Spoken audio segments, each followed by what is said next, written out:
আসসালামু আলাইকুম, সবাইকে শুভেচ্ছা জানাচ্ছি আমাদের আজকের ভিডিওতে। আজকে আমরা এক্সপ্লোর করতে আসলাম মোহাম্মদপুরের সেই খুব বিখ্যাত, খুব হাইপের হালিম, মনা মামার হালিম। সেই হিসাবে আমিও একটা হালিম অর্ডার করলাম। এটার এক বাটির দাম হচ্ছে 100 টাকা। আসলে 100 টাকার হিসাবে এটা আমার কাছে ভ্যালু ফর মানি মনে হয় নাই। আর টেস্টের দিকেও অ্যাভারেজ, একটু মাংসের ঝোল দেওয়া আছে, মানে ঝোলের আধিক্যটা বেশি। ডালের টেস্টের চেয়ে মাংসের ঝোলের যে টেস্ট সেটার মুখে একটু বেশি লাগে। এছাড়া আমার কাছে আসলে এই হালিমটা ওই অতটা ভালো আসলে লাগে নাই।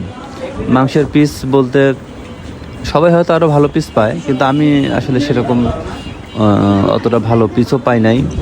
বলার মতো কোনো মানে প্রশংসা করার মতো আমি আসলে কিছু দেখি নাই। তারপরেও আপনারা মোহাম্মদপুরের মনোমামার হালিম যারা যারা খেয়েছেন, আপনাদের কাছে আপনাদের ব্যক্তিগত মতামতটা কাইন্ডলি কমেন্টে জানাবেন।